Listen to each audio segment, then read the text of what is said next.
Innal hamdalillah nahmaduhu wa nasta'inuhu wa nastaghfiruh wa na'udzu billahi min shururi anfusina wa min sayyiati a'malina may yahdihillahu fala mudhillalah wa may yudlilhu falan tajida lahu waliyyan mursyida.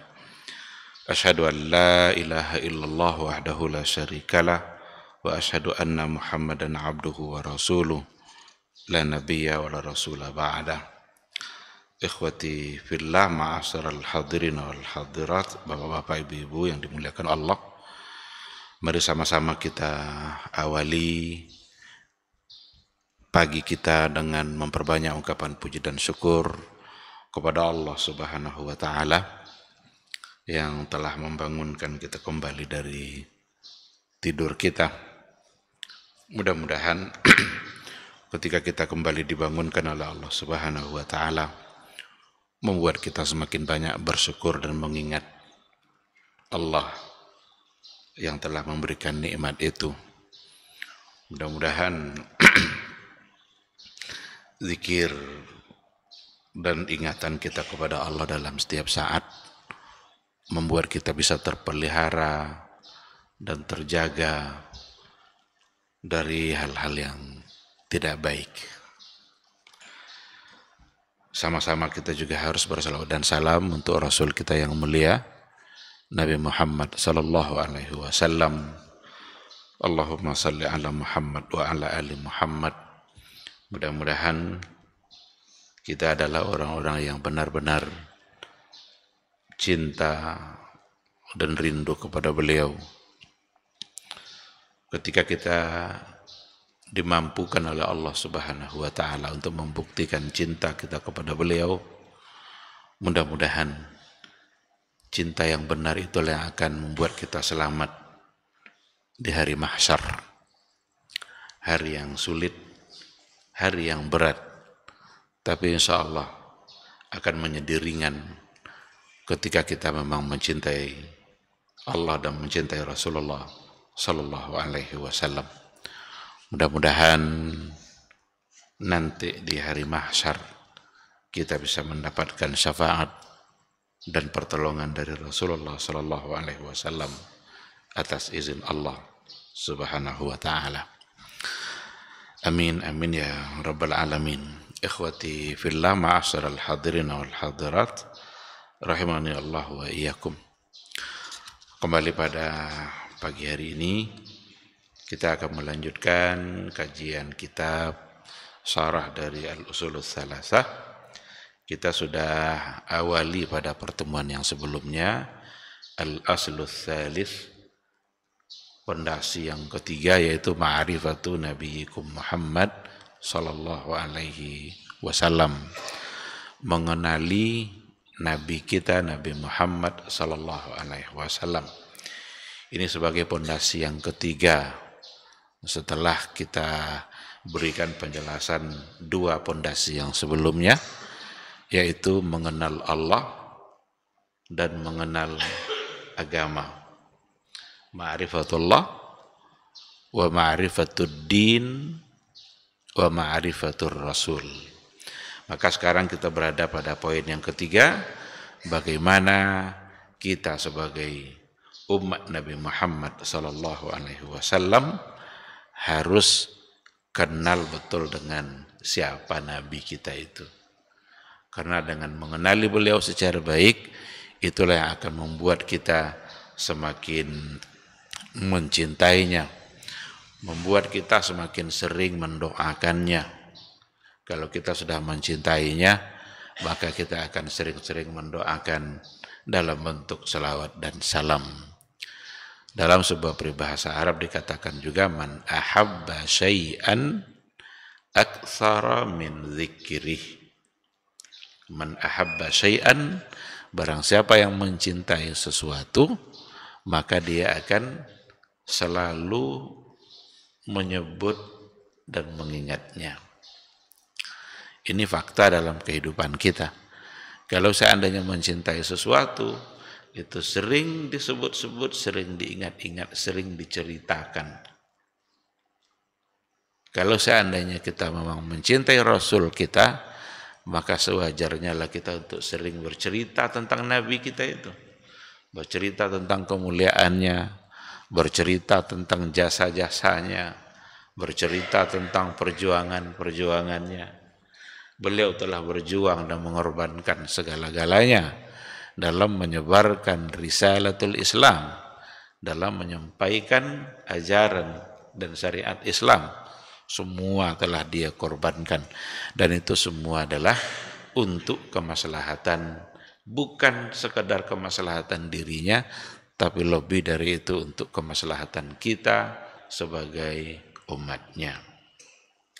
Kita sudah awali dengan menyebutkan siapa namanya atau apa nasabnya, dari keturunan apa dia berasal. Maka Rasulullah Shallallahu Alaihi Wasallam merupakan sosok yang mulia yang berasal dari suku dan kabilah yang mulia dan yang terhormat. Jadi Rasul benar-benar sebagai orang yang pilihan dari pilihan. Pilihan dari pilihan. Bani Hashim, suku yang mulia. Dari situ ada nanti Quraisy, suku Quraisy, dan dari suku Quraisy itulah Rasulullah Shallallahu Alaihi Wasallam berakhir. Sekarang akan kita lanjutkan, masih berkaitan tentu saja dengan persoalan kelahiran atau yang berkaitan dengan kapan Rasulullah Shallallahu Alaihi Wasallam itu dilahirkan. Amma mauliduhu faqad wulida sallallahu alaihi wasallam amal fil. Adapun kelahirannya, maka Rasulullah sallallahu alaihi wasallam itu dilahirkan amal fil, pada tahun gajah. Al-fil itu artinya adalah gajah. Wa huwal amul ladzi jaa fihi Abraha malikul Yaman. Disebut tahun gajah, yaitu satu tahun di mana Raja Abraha, Raja Yaman, datang ke Mekah, ke kota Mekah, di mana tujuannya adalah liyahdimal Ka'bah, untuk menghancurkan Ka'bah. Wa ma'ahu fihi filun azim. Bersama dengan Abraha itu dia membawa gajah, pasukan gajah yang sangat besar. Jadi gajah itu sebagai kendaraan dia, dan itulah yang penyebab disebut sebagai tahun gajah. Ada berapa banyak gajah yang ikut dalam peperangan itu karena itu sebagai kendaraan oleh pasukan Abraha. Jadi dalam catatan sejarah itu dikatakan bahwa Abraha itu merasa cemburu dengan keadaan Ka'bah yang selalu didatangi oleh banyak orang. Padahal Ka'bah itu hanyalah satu bentuk bangunan tua yang dari segi bentuk mungkin tidak terlalu menarik.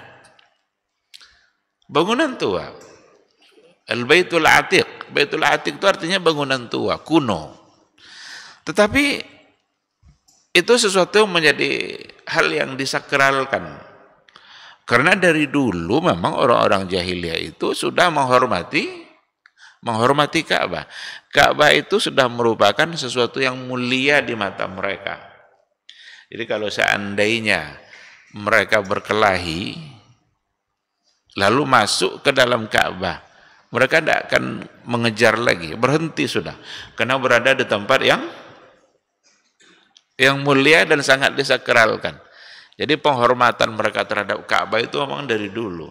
Dari catatan sejarah kan memang sudah dibangun dulu oleh Nabi Ibrahim bersamaan dengan Nabi Ismail. Dan orang-orang yang tinggal di sekitar itu adalah orang-orang yang memang dulu Nabi Ismail yang memulai untuk tinggal di situ. Nah jadi Setiap tahun mereka datang ramai-ramai. Adalah keinginan Abraha ini untuk membuat satu bentuk kanisah, gereja, dibangunnya di Yaman. Gereja yang sangat indah untuk mengalihkan perhatian orang-orang jahiliyah dulu agar mereka tidak lagi datang ke Ka'bah tapi datang ke Yaman untuk menengok atau mengunjungi bangunan indah yang dibangun oleh Abraha. Tetapi seindah apapun bangunan yang dibuat oleh Abraha, itu tidak membuat orang-orang pada masa dulu tertarik. Tetap saja datang ke Ka'bah. Dari situlah berawal keinginan Abraha, oh kalau begitu berarti Ka'bah harus dihancurkan. Kalau tidak dihancurkan, tetap aja orang-orang akan berkunjung dan datang ke Ka'bah. Meskipun sudah ada gantinya. Jadi apa yang ada pada yang sudah tertanam dalam pikiran, sebuah keyakinan untuk disakralkan, nampaknya memang tidak mudah untuk dirubah begitu saja. Kalau ini punya catatan sejarah yang luar biasa. Nggak bisa dihapus dari keyakinan dan pikiran orang-orang jahiliyah pada masa itu. Meskipun gantinya adalah dari segi bentuk dan pemandangannya mungkin lebih baik. Nah, disitulah Abraha punya keinginan untuk menghancurkan Ka'bah. Dibawalah satu pasukan besar, pasukan bergajah, di mana kendaraannya adalah gajah. Sebelumnya Abraha datang ke kota Mekah. Sebelum dia menyerang itu, dia meminta izin. Dia meminta izin kepada Abdul Muthalib sebagai pemimpin orang Arab yang sangat disegani pada masa itu. Jadi datuknya Nabi Muhammad yang bernama Abdul Muthalib itu tokoh yang sangat disegani. Dialah yang memimpin kabilah Arab pada masa itu. Dan Abraha tahu dengan kedudukan Abdul Muthalib. Datang dari Yaman, bawa satu pasukan, dan setiap dia menemukan onta, kambing, dan lain sebagainya, semua dirampas oleh Raja Abraha. Raja yang sangat ditakuti. Dirampas semua harta-harta yang ditemukannya. Termasuklah yang dirampas ketika itu adalah onta-ontanya Abdul Muthalib itu. Diambil. Ketika dia temui Abdul Muthalib, dia minta izin. Minta izin untuk menghancurkan Ka'bah. Apa kata Abdul Muthalib ketika itu? Jangan minta izin kepada saya. Ka'bah itu ada Robnya. Ka'bah itu ada Tuhannya. Saya bukanlah orang yang memiliki Ka'bah. Jadi tidak perlu minta izin kepada saya. Kalau seandainya kamu mau menghancurkan, silakan kamu hancurkan. Itu terserah Robnya nanti yang akan memeliharanya. Saya tidak bisa menjaganya. Karena saya bukan pemiliknya. Yang penting bagi saya sekarang, kembalikan onta saya. Jadi sampai 200 ekor lebih onta Abdul Muthalib itu yang diambil oleh Abraha. Apa kata Abraha? Tadi dia agak segan kepada Abdul Muthalib. Karena dia sebagai tokoh. Tapi ketika yang dipikirkannya hanyalah hartanya, dia bilang, hilang segan saya kepada kamu. Kami datang untuk menghancurkan Ka'bah yang kalian sakralkan, tapi yang kamu pikirkan ternyata hanyalah ontamu. Saya pikirkan onta saya karena itu milik saya. Adapun Ka'bah bukan milik saya. Itu terserah Robnya dia mau berbuat apa terhadap kamu. Ketika jawaban itu dia dapatkan, semakin inginlah dia untuk menghancurkannya. Untuk menghancurkan Ka'bah. Abdul Muthalib naik ke atas bukit untuk menyaksikan apa yang akan terjadi. Karena dia tidak bisa berbuat apa-apa. Abraha itu raja yang sangat kuat. Kendaraannya saja gajah. Orang takut sama gajah, dia kendaraannya gajah. Naik ke atas bukit, orang-orang Makkah yang lain juga tidak bisa berbuat apa-apa. Tetapi pada saat pasukan itu ingin memasuki kota suci itu, kota Mekah, sebelum sampai ke Ka'bah itu, disitulah mereka menyaksikan ada burung, dua kelompok burung. Dalam Al-Quran disebut dengan tayran ababil. Ababil itu bukan nama burung. Tidak ada nama burung ababil. Ababil itu artinya adalah jamaat. Jadi tayran ababil, burung yang bergerombolan. Jadi bukan nama. Ada di Sukajadi nama Jalan Ababil. Mungkin karena dikira bahwa ababil itu nama burung, kayak jalan bangau, jalan apa. Jadi ababil itu artinya berkelompok-kelompok, rombongan-rombongan. Jadi ada dua kelompok burung yang masing-masing burung membawa dua batu. Satu di mulutnya, di paruhnya, yang satu dipegang oleh kakinya. Semua burung membawa batu, dan batu itu batu yang panas. Datang dan menjatuhkan burung itu kepada pasukan bergajah. Sebelumnya, pada saat disampai satu tempat, kalau di sini disebutkan tempat itu ini Al-Mughammis atau apa gitu, tapi ada yang menyebutnya juga dengan Wadi Muhassir. Ada Wadi Muhassir setelah Arafah, antara Muzdalifah dengan Arafah, itu Wadi Muhassir. Nabi dulu melarang sahabat untuk berlama-lama di situ. Sebelum masuk ke Arafah, dulu sampai pada wadi itu, lembah itu, Nabi menyuruh untuk cepat jalan, jangan berlama-lama di sini. Karena disinilah dulu laknat Allah itu turun. Jadi disitulah mereka dulu dijatuhi oleh batu-batu berapi. Oleh karena itu, kalau melaksanakan ibadah haji, memang perlu juga untuk mengikuti arahan dan sunnah Nabi ini, untuk tidak berlama-lama di wadi yang tadi itu, Wadi Muhassir itu, sebelum masuk ke batas Arafah. Disuruh cepat oleh Nabi. Walaupun sekarang kadang orang berlama-lama di situ, kadang selfie, ambil foto. Sinilah dulu peristiwa-peristiwa itu terjadi. Tapi Nabi kepada para sahabatnya menyuruh untuk bersegera. Kenapa demikian? Tidak boleh berlama-lama di tempat yang pernah diturunkan laknat oleh Allah Subhanahu wa ta'ala. Nah, pada saat mau masuk ke perbatasan itu kaki gajah itu tidak mau berjalan. Dipaksa tidak mau berjalan. Kalau diarahkan ke arah yang lain, membelakanginya, dia cepat untuk berjalan. Gitulah pasukan gajah ketika itu. Saat disuruh maju, dia berhenti. Tidak bisa kakinya melangkah. Tapi ketika dicoba arahkan ke samping atau ke belakangnya, membelakanginya, gajah-gajah itu berjalan cepat. Saat dia bisa berjalan untuk arah yang berbeda, dicoba lagi arah ke Ka'bah. Tetap saja gajah tidak bisa melangkahkan kakinya, atau tidak mau melangkahkan kakinya. Karena Robnya Ka'bah yang sudah mulai mengatur.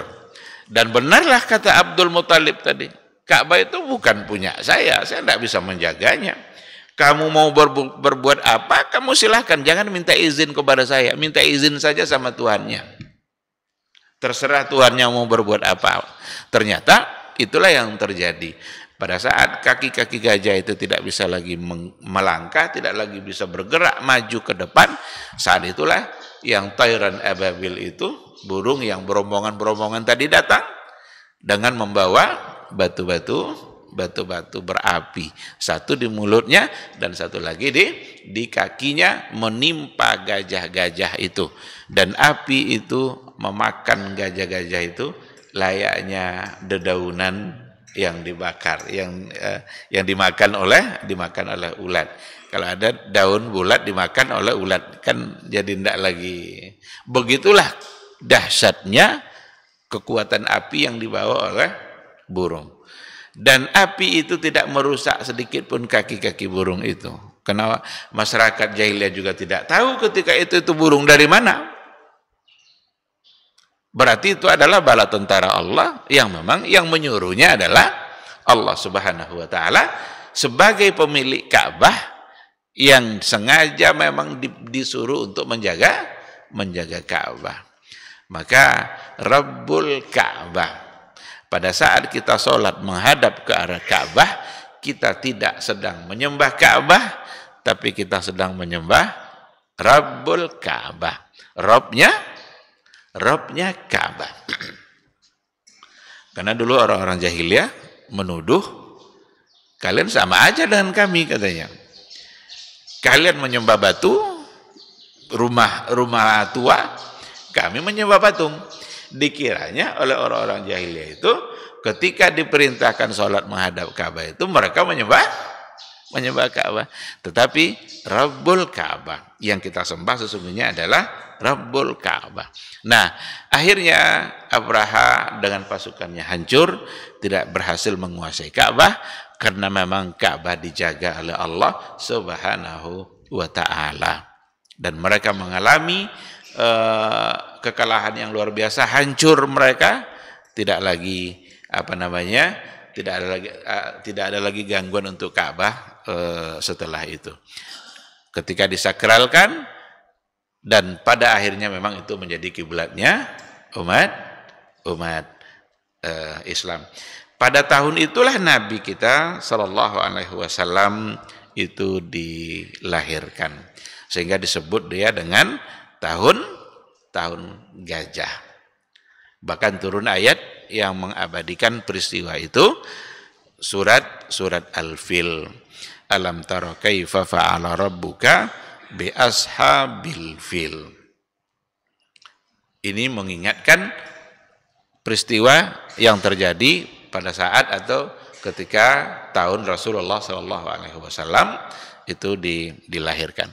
Maka catatan Nabi kita itu, catatan sejarah Rasulullah SAW itu catatan sejarah manusia yang paling lengkap. Tidak ada tokoh Nabi dan manusia manapun yang punya catatan sejarah selengkap catatan sejarah Rasulullah SAW. Bahkan catatan sejarah kehidupan Rasul kita sudah dicatat oleh Al-Quran sendiri sebelum beliau lahir. Beda sama nabi-nabi yang lain, di mana ceritanya barangkali tidak sesempurna Nabi Muhammad SAW. Kalau umpama kita ditanya tentang kisah Nabi Zakaria umpamanya, gimana cerita Nabi Zakaria? Atau ditanya umpamanya tentang kisah nabi-nabi yang lain, Nabi Hud dan nabi yang lain, gimana cerita kehidupan dia? Ada catatan sejarahnya, tapi yang paling lengkap adalah Nabi Muhammad Sallallahu Alaihi Wasallam. Bahkan catatan sejarahnya sudah disebutkan sebelum dia lahir. Surat Al-Fil itu surat yang menceritakan satu peristiwa, dan Nabi Muhammad Sallallahu Alaihi Wasallam ketika itu belum dilahirkan, tapi di tahun itulah beliau dilahirkan. Dalam catatan sejarah itu juga dikatakan bahwa pada malam lahirnya Rasulullah Sallallahu Alaihi Wasallam itu dikatakan bahwa patung-patung jahiliyah itu bergoncang. Patung-patung jahiliyah itu bergoncang pada saat atau di malam kelahirannya Rasulullah Sallallahu Alaihi Wasallam.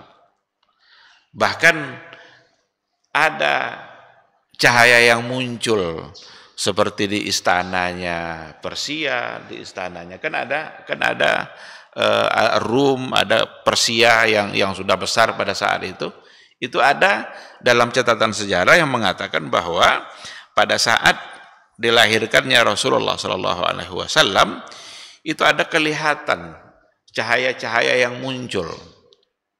Ini semua adalah sebagai irhasat. Ada istilah irhas itu beberapa peristiwa kejadian-kejadian yang menakjubkan sebagai tanda kenabian, sebagai tanda bahwa yang lahir itu adalah orang yang termulia. Cuma ya sebagai tanda tentu belum ada yang pasti untuk mengetahuinya, tapi itu sudah diberikan tanda-tanda seperti itu. Dalam buku ini juga disebutkan beberapa tanda itu seperti yang tadi, bahwa bergoncang patung-patungnya orang-orang jahiliyah pada malam Rasulullah Shallallahu Alaihi Wasallam itu dilahirkan, dan juga ada muncul cahaya dari berbagai sisi seperti dari istana kerajaan Persia dan Rum. Namun tidak ada catatan yang pasti untuk bisa dipegang secara pasti di rumah mana Nabi lahir secara pasti. Cuma ada pengakuan sejarah yang mengatakan bahwa Nabi itu lahir di rumah ada Ummu Hani atau di rumah siapa gitu.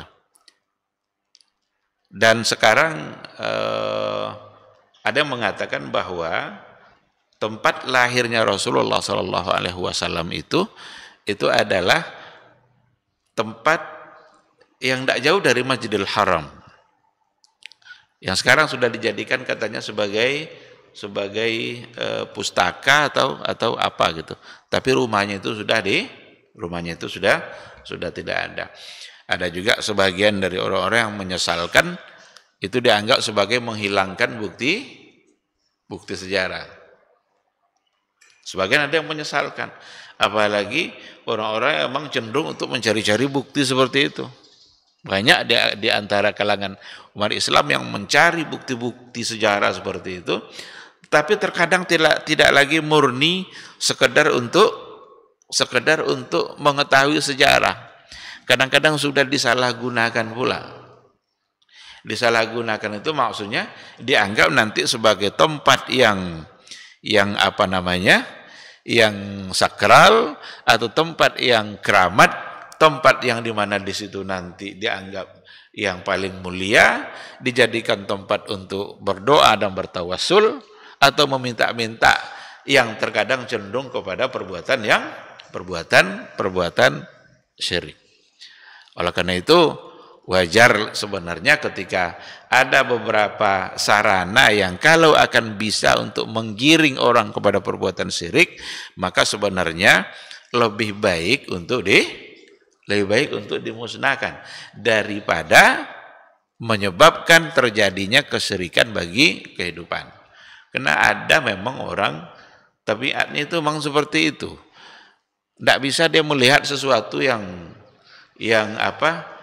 ketika dikatakan itu berhubungan dengan Rasul. Sesuatu yang, ini kan Nabi dulu begini, Nabi dulu kan lahirnya di sini umpamanya. Ketika dia tahu hal yang seperti itu, lalu dianggap ini adalah sebagai tempat keramat yang mungkin di situ dikabulkan doa dan lain sebagainya.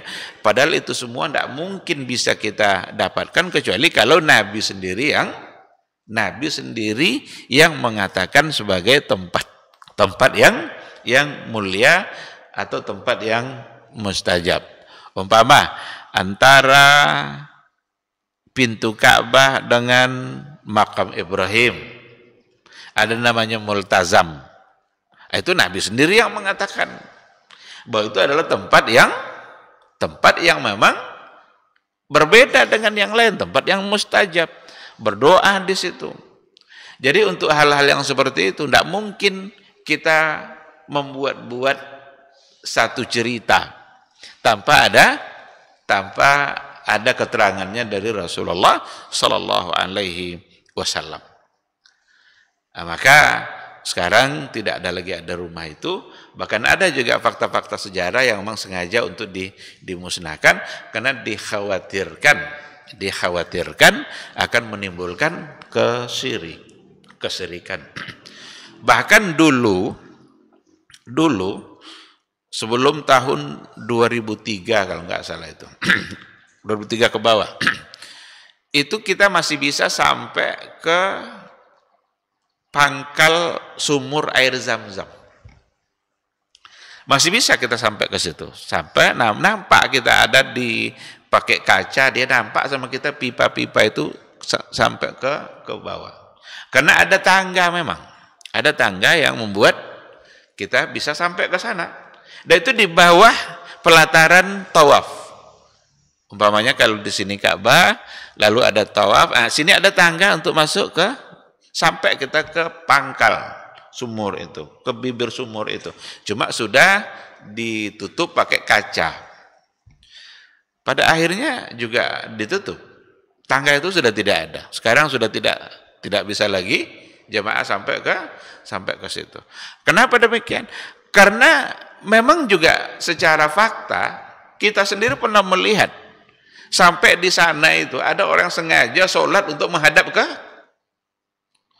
sumur Zam-Zam itu. Sampai di situ, lalu melakukan ritual-ritual ibadah yang dia menghadap ke sumur Zam-Zam. Nah, dan pada akhirnya itu ditutup. Oleh karena itu memang agama ini tidak bisa main perasaan. Itu kan orang-orang kalau beragama pakai perasaan. Oh ini kan air Zam-Zam nih, hasil hentakan kaki Nabi Ismail, airnya tidak pernah berhenti, tidak pernah kering, bisa menghidupi seluruh Mekah, Madinah. Muncul pengagungan yang sampai pada titik gulu berlebih-lebihan di luar batas yang sewajarnya. Jadi sekarang tidak bisa lagi untuk dilihat karena sudah ditutup. Selain memang kebutuhan ditutup itu bukan hanya untuk itu, untuk memperluas tempat tawaf juga, sehingga tidak ada lagi batasan-batasan yang menghalangi manusia atau umat Islam dalam tawaf. Tapi kalau dulu situlah batasnya, dan di tangga itu bisa sampai kita menengok air sumur Zam-Zam. Nah, baik, ikhwati fillah, ma'asyiral hadirin wal hadirat rahimani Allahu wa iyyakum. Jadi itu sekilas gambaran ya. Maka dikatakan di sini juga bahwa sesungguhnya fi lailati wiladatihi, pada malam lahirnya Nabi Muhammad sallallahu alaihi wasallam, irtajjat al-asnam wartajja iwanu Kisra. Irtajjat al-asnam itu bergoncang itu patung-patung itu, asnam, sesembahan yang biasa disembah oleh orang-orang jahiliyah. Dan juga irtajja iwan Kisra, itu bergoncang juga istana raja yang ada pada masa itu juga ikut bergoncang, dan itu pada malam lahirnya Nabi Muhammad sallallahu alaihi wasallam. Tentu saja itu hanya akan menjadi tanda tanya. Ini ada apa ini? Kok begini? Ternyata ada seseorang yang mulia yang dilahirkan. Beliau sebagai seorang manusia dilahirkan oleh seorang ibu yang namanya adalah Aminah. Melalui proses seperti manusia lahir biasa. Karena ada juga kisah-kisah kadang yang datang dari sebagian, apalagi kisah-kisah dari sebagian orang sufi yang katanya bidannya Nabi Muhammad itu lahir, entah Maryam katanya, entah siapa katanya bidannya, macam-macam dibuat-buat cerita. Itu hal-hal yang seperti itu perlu dalil. Karena masalah gaib. Masalah gaib bagi kita kan gaib kan? Karena terjadi pada masa dahulu dan kita tidak akan mungkin mendapatkan kebenarannya kecuali kalau datang dari hadis yang sahih. Nabi manusia biasa dilahirkan oleh seorang ibu, proses dari perkawinan antara ayah dengan ibu, suami dengan istri, lalu ia hamil, mengandung, dan kemudian dia dilahirkan. Manusia biasa. Karena Al-Quran sendiri yang mengatakan seperti itu. Innama ana basyarun mithlukum yuha ilayya. Sesungguhnya saya adalah basyarun mithlukum, manusia biasa yang sama seperti kalian. Sama. Mithlukum. Cuma bedanya apa? Yuha ilayya. Diberikan wahyu kepada saya. Bedanya dia mendapat wahyu sebagai rasul, sebagai utusan Allah, manusia yang lain tidak mendapatkan wahyu. Oleh karena itu kalau ada pula orang-orang yang mengaku dia sebagai nabi, mendapatkan wahyu pula katanya, itu juga satu kesalahan. Berapa banyak orang yang begitu mudah mengaku-ngaku sebagai wahyu yang katanya diberikan wahyu. Orang-orang yang melakukan itu pada masa dulu itu disebut sebagai nabi palsu. Seperti Musailamah al-Kazzab adalah salah satu dari orang yang mengaku mendapatkan wahyu. Jadi cobalah tanya ketika itu siapa atau apa wahyu yang didapatkan. Apa wahyu yang kamu dapatkan kalau memang kamu adalah nabi? Dibuat-buatnya, disusun-susunnya kata-kata dalam bentuk syair agar dianggap dia sebagai nabi, inilah wahyu. Tapi dia sendiri ketawa menengok ayat yang diturunkan kepada dia itu. Dibacakannya ayat, ya Dibda bintu Dibda'ain, hai kata, anak dari dua kata. Separuh badanmu di atas air, separuh di bawah air. Dia sendiri setelah membacakan itu ketawa, dia mendengar ini ayatnya ayat apa ini? Kalau ayat yang dibawa oleh Rasul kita kan, ya ayyuhallazina amanu, ya ayyuhan nas, ya bani Adam, ya ahlal kitab. Ini enggak ya Dibda, hai kata. Berarti yang dipanggil kata. Berarti ya nabi untuk kalangan kata.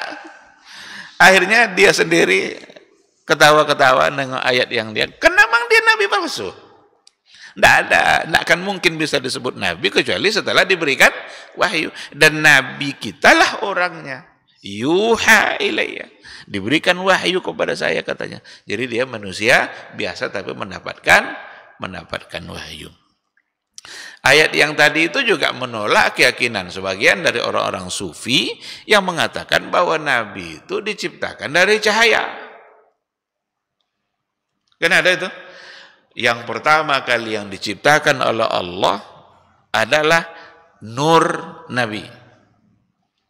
Ini persoalan nur Muhammad di kalangan orang-orang sufi, ini luar biasa penjelasan perdebatannya. Nur Muhammad. Itulah yang pertama kali yang diciptakan oleh Allah. Nur Muhammad. Ayat tadi membantah itu semua. Dan hadis yang berkaitan dengan Nur Muhammad itu semua palsu. Kalau sudah palsu ya buat apa? Bagaimana mungkin kita bisa berpegang kepada hadis yang palsu? Bertentangan dengan Al-Quran dan bertentangan dengan hadis sahih. Apa hadis sahih yang bertentangan? Kata Rasul dalam sebuah riwayat mengatakan bahwa yang pertama kali yang diciptakan oleh Allah adalah al-qalam, pena. Pena untuk mencatat. Diperintahkanlah pena itu oleh Allah untuk mencatat semua takdir makhluk. Uktub maqadiral makhlukat. Tulislah semua takdir makhluk. Pena. Ada perbedaan di kalangan para ulama memang karena ada hadis lain yang dikatakan bahwa yang pertama yang diciptakan oleh Allah adalah aras. Dan itu hadisnya juga sahih. Tetapi ketika dicoba untuk dipahami secara baik, Ketika dikatakan yang pertama adalah arasy, maka kalam itu adalah yang pertama diciptakan setelah arasy. Begitu cara menggabungkan dua hadis itu. Meskipun ada terjadi perbedaan, tapi yang tidak ada riwayat yang sahih itu adalah ketika dikatakan yang pertama diciptakan adalah Nur Muhammad. Jadi Allah ambil nur Nabi Muhammad itu seberkas nur dia, nur Allah. Dan dari situlah Nabi Muhammad diciptakan. Dan dari nur Muhammad sallallahu alaihi wasallam ini ada pula tetesan-tetesan cahaya yang lain. Lahirlah nabi-nabi yang lain. Dia diciptakan dari tetesan cahaya yang Nabi Muhammad. Ini semua adalah riwayat yang tidak punya asal. Kata para ulama hadis, bukan kata saya. Ini adalah hadis yang palsu, yang tidak dapat dipertanggungjawabkan karena bertentangan dengan Al-Quran dan bertentangan dengan hadis Rasulullah Sallallahu Alaihi Wasallam. Maka beliau dilahirkan melalui proses kelahiran manusia biasa oleh seorang ibu yang bernama Aminah. Ketika Aminah nikah dengan ayahnya bernama Abdullah, seperti pernikahan dan melakukan proses rumah tangga seperti manusia yang lain. Dan nampaknya memang Abdullah ayahnya dilahirkan memang hanya sebagai wasilah untuk melahirkan satu orang yang namanya Muhammad sallallahu alaihi wasallam. Karena belum dia dilahirkan ayahnya pun sudah meninggal. Ayahnya pun sudah meninggal. Dan Aminah pun ketika selesai melahirkan, kira-kira Nabi berumur masih kecil, 6 tahun atau 5 tahun, ibunya pun meninggal. Jadi suami istri yang dilahirkan hanya untuk satu orang saja, karena meninggal ketika Nabi masih kecil. Sekira itu ya. Ada beberapa peristiwa di buku ini tidak disampaikan secara berurut peristiwa kehidupan Nabi, karena memang buku ini bukanlah buku sirah, tapi sekedar memberikan gambaran sekilas tentang bagaimana kehidupan Nabi dari awal, tetapi tidak dengan rinci dan bahkan tidak dengan berurutan. Lompat-lompat dia. Karena tujuannya hanya untuk memperkenalkan sekilas. Kalau ingin tahu kita dengan kehidupan Nabi dengan lebih detail, tentu kita akan ambil dari buku sirah, buku yang memang berbicara fokus tentang pribadi Nabi kita Muhammad sallallahu alaihi wasallam. Beberapa hal yang terjadi di saat dia masih kecil, dan itu juga sebagai irhasat. Irhasat itu peristiwa yang menakjubkan sebagai tanda kenabian sebelum diangkat menjadi nabi. Seperti apa itu? Seperti beliau dibelah dadanya. Dibelah dadanya. Pada saat dia tinggal bersama Halimah Sa'diyah yang menyusuinya, ibu susuannya adalah Halimah. Ketika dia bermain-main bersama anaknya Halimah. Halimah punya anak yang seumuran dengan Nabi Muhammad sallallahu alaihi wasallam. Saat dia main-main di kebun di belakang rumahnya, tiba-tiba anaknya menjerit, "Muhammad kutil, Muhammad kutil." Muhammad dibunuh katanya. Karena dia menyaksikan ada orang yang datang yang memegang Nabi Muhammad itu dan membelah dada. Kalau membelah dada tentu kan seolah-olah menyembelihnya kan. Maka dia menjerit, "Muhammad kutil, Muhammad kutil." Dikejarnya ibunya. Nah, ada sesuatu yang terjadi pada Nabi Muhammad sallallahu alaihi wasallam. Ternyata itu adalah peristiwa syaqqus sadr. Maka syaqqus sadr Nabi itu terjadi 2 kali dalam sejarah kehidupannya. Pertama di waktu kecil pada masa dia bersama Halimah, yang kedua sebelum peristiwa Isra dan Mi'raj. Ketika mendapatkan berita itu dari anaknya, muncul kekhawatiran dari seorang Halimah. Takut dia, ini ada apa ini? Kok bisa begini? Dan akhirnya karena dia juga sudah berumur tidak lagi umur menyusui ketika itu, tapi sudah kira-kira 3 atau 4 tahun, maka diantarkanlah Nabi Muhammad itu ke orang tuanya kembali oleh Halimah. Ada kekhawatiran dia dengan apa yang dia dengar tadi, ketika anaknya menjerit-jerit Muhammad dibunuh, ternyata ditengok, enggak. Karena yang datang itu adalah Jibril, yang atas perintah Allah tentu saja. Cuma kekhawatiran itu membuat Halimah merasa tidak nyaman, khawatir terjadi apa-apa pada seorang yang namanya Muhammad. Akhirnya diantarkan kembali ke kota Mekah, diserahkan kembali kepada orang tuanya.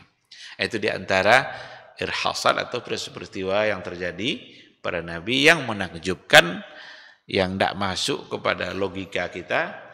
Tidak bisa di logika-logikakan. Dokter kini kalau tidak pakai bius, tidak bisa. Ini dibelah dadanya, tidak ada bius-bius kan. Dan kembali perutnya seperti biasa. Itu semua adalah kehendak Allah, atas keinginan Allah, yang tentu saja bisa terjadi sesuai dengan yang diinginkan oleh Allah Subhanahu wa ta'ala. Ada peristiwa lain seperti dia berdagang, dia gembala kambing. Itu semua menjadi catatan bagi kehidupan Nabi kita yang mulia, sebagai cara untuk menempa pribadi beliau, karena dia akan memegang sebuah amanah yang tidak ringan, sehingga ditempa baik fisik maupun jiwa, untuk kemudian nanti dia diangkat menjadi Rasul pada umur 40 tahun. Sangat amanah, maka disebut dengan Al-Amin. Bahkan beberapa peristiwa besar yang terjadi pada masa jahiliyah diminta Nabi yang menyelesaikan, padahal dia belum menjadi Rasul. Seperti tahkim jatuhnya Hajar Aswad dari tempatnya oleh banjir. Ada keyakinan mereka, masing-masing kabilah meyakini mereka lah yang paling pantas untuk memindahkan kembali Hajar Aswad itu ke tempat semula. Karena mereka merasa mulia semua.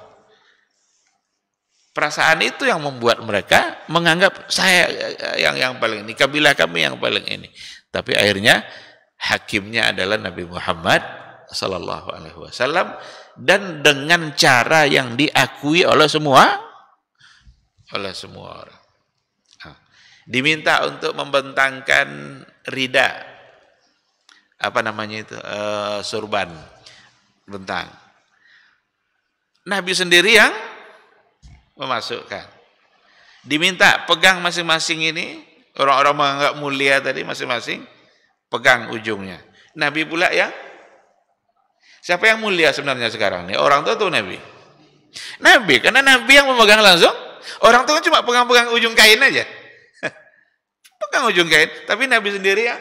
Tapi mereka mengakui itulah keadilan. Benar-benar adil yang namanya Muhammad ini. Diakui.